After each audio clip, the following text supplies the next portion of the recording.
Bonjour et bienvenue dans un nouvel épisode de mon podcast. Aujourd'hui, comme tous les matins, j'ai ouvert ma boîte mail perso, celle où je n'attends rien de particulier. C'est même toujours la surprise quand je l'ouvre. Et c'est aussi un ascenseur émotionnel parce que je vois s'afficher en gras les nouveaux messages et en fait ce ne sont que des newsletters, beaucoup de newsletters, trop de newsletters. Certains matins, ça m'énerve de recevoir toutes ces newsletters. Je trouve leur rythme d'envoi trop soutenu, alors je me mets à me désabonner d'un coup. Je vais tout en bas de chaque mail, je clique sur me désabonner et je ressens une petite satisfaction de me libérer de tous ces mails. Mais je ne me désabonne pas à toutes les newsletters.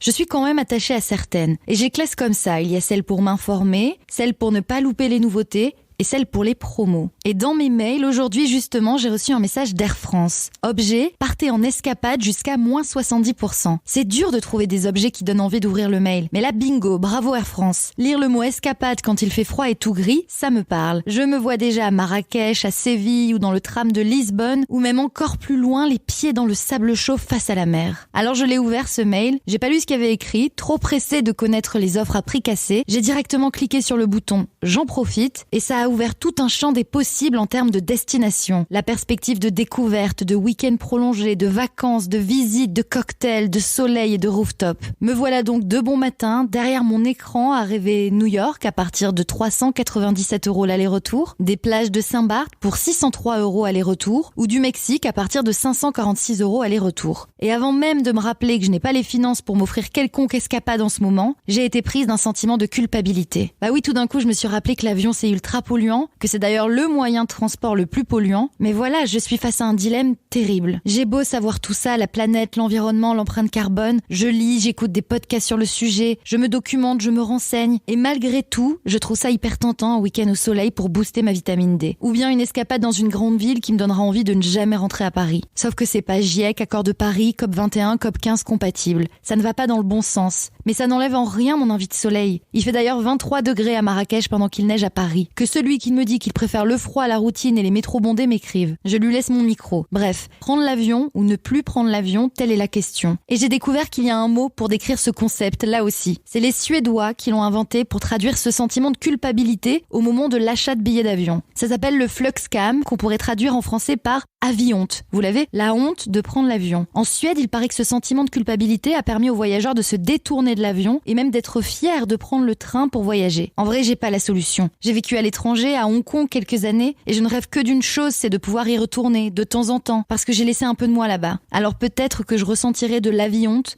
mais je sais que j'irai quand même.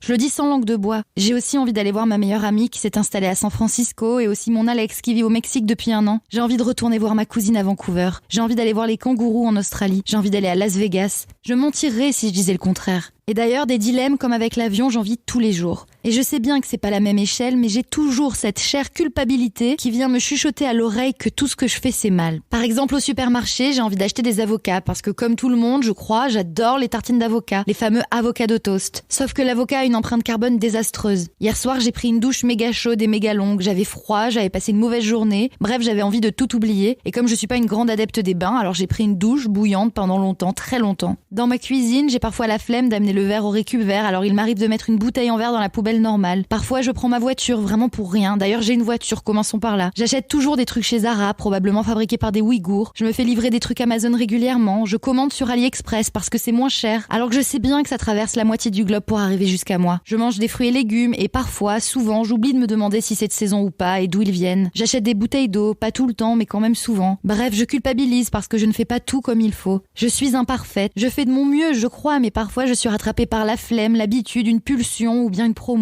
Et je juge les autres aussi. J'envie et je juge quand je vois une photo d'un hublot en story Instagram, ou quelqu'un en vacances à Bali, au Vietnam, à Agadir, ou même Marlène Schiappa à New York. Oui, je fais une petite fixation sur New York, et oui, je suis Marlène Schiappa sur Instagram. Ça fait 2 infos d'un coup. Et la planète dans tout ça, est-ce que ça fait de moi une personne horrible d'avoir envie d'escapade, moi aussi ? Je pense qu'on a tous conscience que ça va mal et qu'il y a des choses à changer, mais alors on fait quoi ? L'autre jour, une copine m'a dit « C'est bien qu'il y ait des écolos qui consomment moins, ça permet aux autres de continuer sans culpabiliser. » J'ai pas réagi sur le coup, mais la phrase a tourné en boucle dans ma tête. Certains s'en foutent royalement et ne vivent pas de dilemme au quotidien. Certains vont dire que ce sont les Américains et les Chinois qui polluent le plus et qu'ils bougent pas. D'autres vont donner l'argument, l'avion, que je monte dedans ou pas, il décollera quand même. Et puis ce sont les jets qui polluent le plus. Certains arrêtent la viande, trient leurs déchets et partent tous les ans à l'autre bout de la planète. On est plein de contradictions. Moi la première. Je sais plus quoi faire. Même quand je mange un steak, maintenant je culpabilise, c'est dire. Et pourtant j'adore ma bouchère et son mari qui ont le commerce depuis 3 générations. Je sais pas où se trouve l'équilibre dans tout ça, pour ne pas se sentir frustré ou coupable. Mais pour info, j'ai effacé le mail d'Air France. Adieu Marrakech, adieu New York, en tout cas pour cette fois. Ou peut-être que je vais me désabonner de cette newsletter et de toutes celles qui m'envoient des promos. Allez. Pour terminer cet épisode, je vais citer René Descartes, mathématicien, philosophe français qui est mort à Stockholm, pour info. Il a dit « Il n'y a que les seules actions qui dépendent de ce libre arbitre pour lesquelles nous puissions avec raison être loués ou blâmés. » Je vous laisse méditer,